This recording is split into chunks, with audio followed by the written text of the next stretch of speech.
Hello everybody, welcome to another daily dose of gaming news and all that good stuff. And as always, I also publish on Rumble, which at the moment, yeah, it's on par. And I start re-uploading the XCOM 2 thing there, so until it catches up with YouTube. So if you want to catch up, you can do it also on Rumble. And yeah, got backlog archives here on the blogger, and also I post on Patreon. Yeah, it's been a little bit difficult doing the gameplay stuff there, trying to get around getting some time to record episodes, but I will try my best, see if I can manage to do something today or tomorrow. It's a little bit more in the downturn, which is good for me to have time, but yeah, I will try my best. Cannot promise anything at the moment, at least until Christmas time has passed. A lot of work. So let's go through some news, some interesting stuff.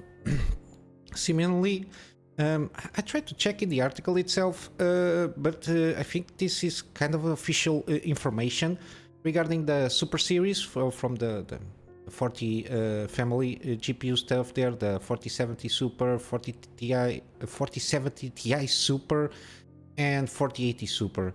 Supposedly we got some launch dates. Supposedly the announcement will be at CES on the 8th of January, and then until the end of January you got the launch of all the free ones. They will start with a lower SKU there. But yeah, in terms of specifications, it's basically the same that I've been covering here. It's in terms of the comparatively with the other GPUs that they are going to refresh, it's basically around, I don't know, between 5 to maximum 10% in like overclocking stuff there, or in peaks, 10% in terms of performance, which is almost within margin of error. Everything around 55% is always within margin of error, but yeah, the main thing here is we don't have prices. So I assume if you don't have a GPU and you're waiting around and you have kind of a little bit more time to wait, I recommend until we get at least some prices from this super family, because they will be affecting the other GPUs, the non-super ones. And if you are interested in any of the NVIDIA GPUs, I think it's well worth kind of waiting a little bit. The 4080, I forgot, it's got the same, supposedly going to maintain the 16 gigabytes in terms of VRAM, which I think it's a missed opportunity here. I'm not sure if the chip itself can handle a little more VRAM. Mainly because I think when the chips are made, they I don't know. It seems that they are have like a bit bus interface there, but I'm not sure if the Ada Lovelace 103 can handle more bit bus, or if it can be implemented more bit bus. Regardless, I think it's a missed opportunity to try to reach at least like 20 gigabytes or something like that.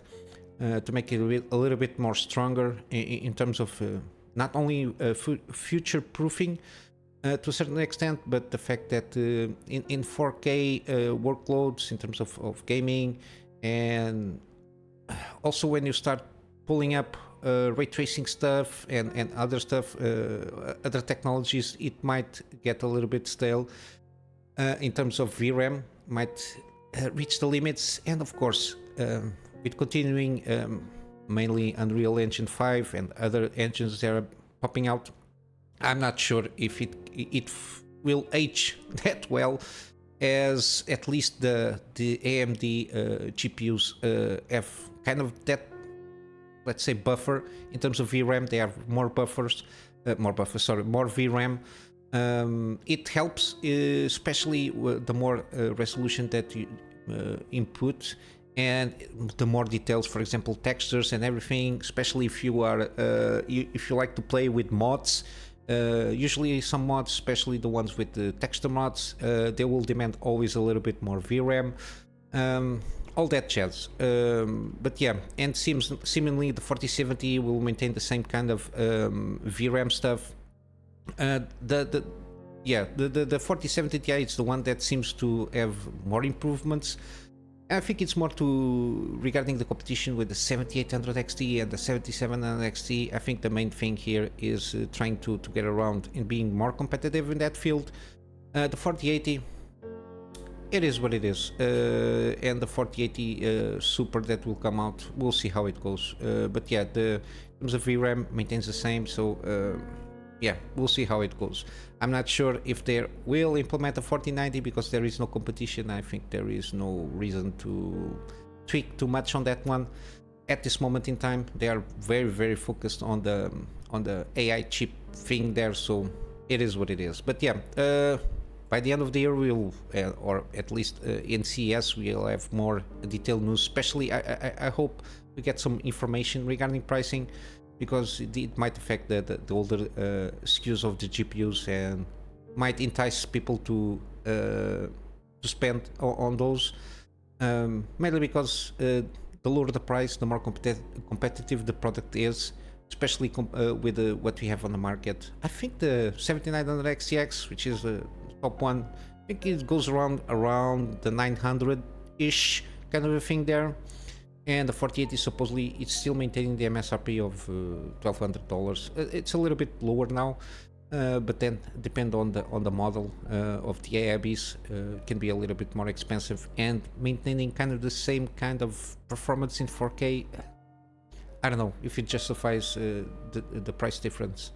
But yeah, hopefully in less than a month we will get proper and official news regarding pricing regarding these GPUs. Regarding AMD, they fully published the FSR3 thing here, source code for DirectX 12 and Unreal Engine 5, which of course will make the integration way easier for developers. Yeah, the full one of the main things, it might not be like excellent or that good as much as DLSS from NVIDIA, the fake frame rate stuff there, but at least FSR has kind of easier implementation because it's open source, so it can be tweaked and can be implemented in a different in a more easier way. Yeah, and the fact that they improved a little bit there, the new version, it has further image quality improvements.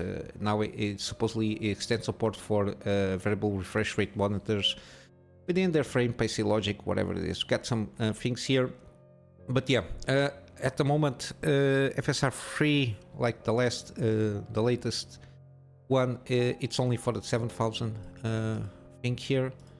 From what I understand, the RDNA free GPUs, but yeah, I assume that support will come at least for the 6000, at least the high-end ones. But yeah, we're starting to get to see more support for the games. For me, only in the last case, like if my GPU cannot handle things. Again, my limit is 4K 60 frames per second, mainly because of the kind of games that I usually play. I don't play that much kinds of first-person shooters. I don't play multiplayer, so the frame rates is in itself, I don't demand always 110 plus frame rates, even though it's always, you notice a difference and it's good. But at least for me, my limitless test is 4K 60 frames, and I've been able to do so in all the games that I've been playing, even some recent ones, or the more recent ones that I have. Yeah, basically that's it. Yeah, I was thinking about recent games. For example, I've been recording the Prey gameplay there. Getting 144, but it can reach higher. But again, it's an older game. Like games from this year, I didn't try any one of them. I'm very tempted in going around and buy one of these. I don't know, maybe Atomic Heart or something like that. It's in a deal. I will cover this a little bit later. But yeah, I don't have any issues with the GPU that I have, and the fact that the FSR3 at the moment is not for me. I'm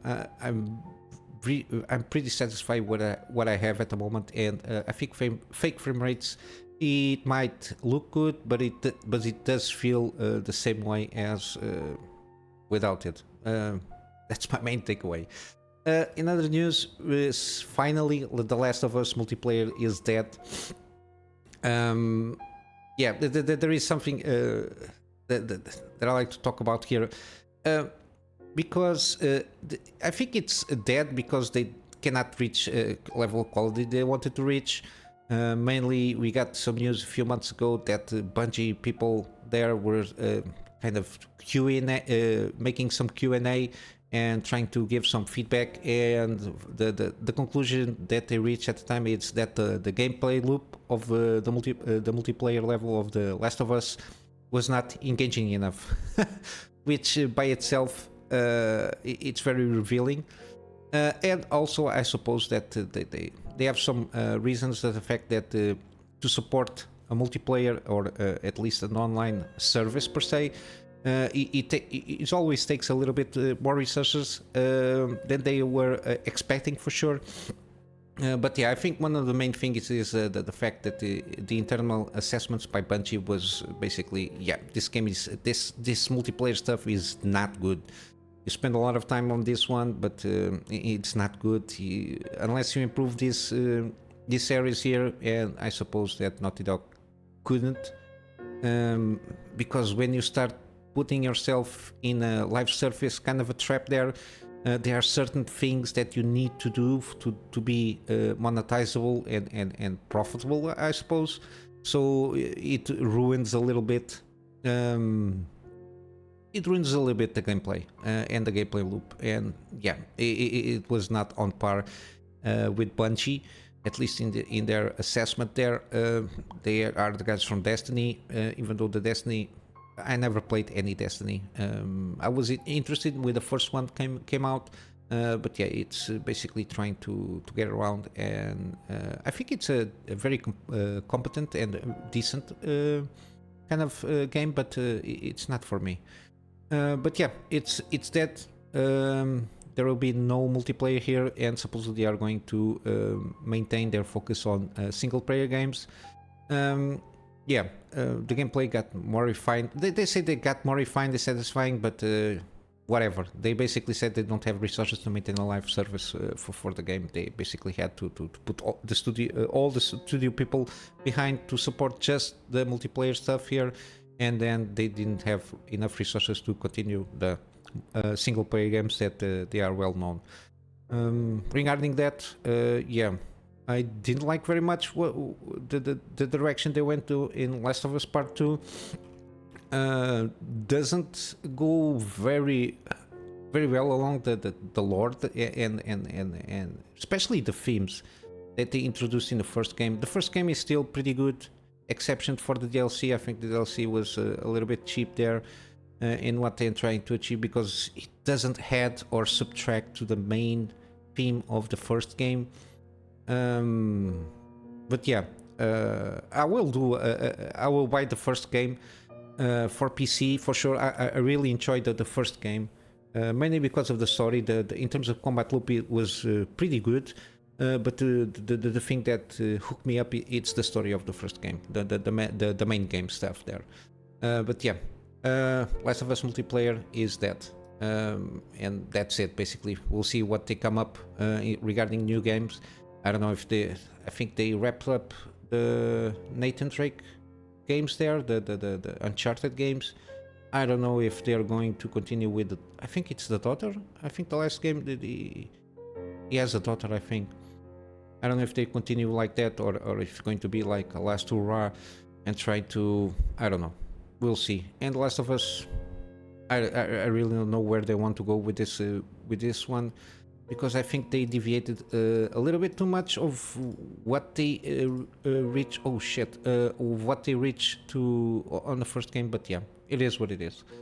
And lastly, we got Atomic Heart DLC, Trapped in Limbo. We got a trailer here for the release date, which is February 6th next year. A little bit different of at least from all the videos that I saw from Atomic Heart. A little bit different things there. I suppose from what it says here, it picks the story immediately after the end of the main game. So it's not something that it adds to the main game itself, something that you supposedly, in terms of story, you pick up after the end of the game. But yeah, the other expansion that was launched, I don't remember if it's something that it's after the main game or if it's, I think it's DLC within the main game stuff there. I think it's like one bunker or whatever it's called. A laboratory there, but yeah, this is one of the games that are still very interesting in playing. When again, when I catch up with at least 6 years of games that I didn't play through the gameplay series that I've been doing, I will be sure try to keep. I will try to do in the meantime, trying to finish up like one older game and then trying to maintain something like an older game and a more current game there, so I don't get all the oldie stuff always. But yeah, or else I will always try to catch up with the games itself. But yeah, and regarding games, I'm going to wrap up with some gaming deals. We got this is not on my wish list, but if you like Final Fantasy, I think all of them that are for Windows, they are on a deal here. Winter Sale from Square Enix, Final Fantasy 15 Windows Edition, which has all the DLC associated with it, plus this Arden Complete Edition, which has got this extra episode here, 60% off. And if you're again not sure, you got the demo here, which is always good. Yeah, in terms of I don't know, it's got very positive reviews. I think it was a good game from what I can understand. But yeah, continuing, got Nier Replicant. This again from also Square Enix. This is like the remastered version of the prequel to Nier Automata. 60% off. I think it's a good price. Here, Nier Automata is also 60% off. I think it's one of those that I really want to try out. We got also Miasma Chronicles, 60% off. Again, very good deal here. Very similar to Mutant Year Zero, Road to Eden, which is also on the deal. But I think I brought it yesterday, if not mistaken. But yeah, very similar in terms of gameplay. So if you like kind of XCOM kind of gameplay there, and the story is different from the Mutant Year Zero. It's got very positive reviews lately. So I think it's well worth to try out if you like this kind of gameplay. We got also Hard Space Shipbreaker, very physics-based, so you're basically dismantling the ships and you try to get the loop there to upgrade your character with the money that you have after you dismantle the ships and everything. And I think this has kind of a decent story here. Like big corpos and all that stuff, and it's 50% off. I think it's I'm curious, maybe one of these days trying out this game and see what it does. And I think this is one of those deals that it was in early access before it got the full launch. I don't remember quite sure, but I think it was. We got also Final Fantasy VII Remake Integrate. Last time I was not sure what the integrate was meaning, but basically it's like an updated version for Windows. So it's the first episode or whatever.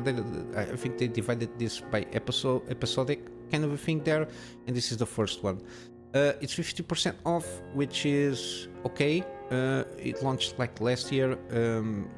I never played the original one, so I'm curious to go about, and one of these days trying out Final Fantasy VII, kind of like this kind of games to a certain degree, and we'll see if it's good enough for me. But yeah, I will give it a go for sure. We got also Wartales, RPG open world, again turn-based strategy kind of a thing there. You got like a band of, not mistaken, it's you got a band of a group of people that you have to take care of, like mercenaries, if not mistaken, and you go about it. And again, it's an RPG, but I think it's very much in line with squad management and all that jazz. It's very interesting, and it's got very positive reviews. And I've been covering this game when it comes on the deal. So, and you got new update, which is Pirates of Valerian. Also, yeah, Pirates Edition here. It's 20%, 28% off, and the base game 25% off. Yeah, I'm very curious about this game also. And last, you've got God of War for PC. Yeah, again, it's God of War. It was launched like last year for PC, so there's missing the Ragnarok, the second one. I suppose next year will come out in PC, but we'll see how it goes. But yeah, it's 50% off, and it's one of those that I never played the console ones, the previous trilogy. So, but I'm curious regarding the mythos of the thing here of the gods and everything. I always like to explore this kind of things in the game. It's pretty excellent. But yeah, it's one of those that I will for sure try in the future. But yeah, basically this is it for today, guys. I'm just going to wrap up with my plug on the Patreon for access support. Again, the support at this moment is for storage, for me to be able to have backups for the stuff that I do for my private clients, and of course some extra space for the videos that I do for the channel. And basically this is it, guys. I hope you have a wonderful day, and I will see you in the next one. Till then, Kunamy Master out.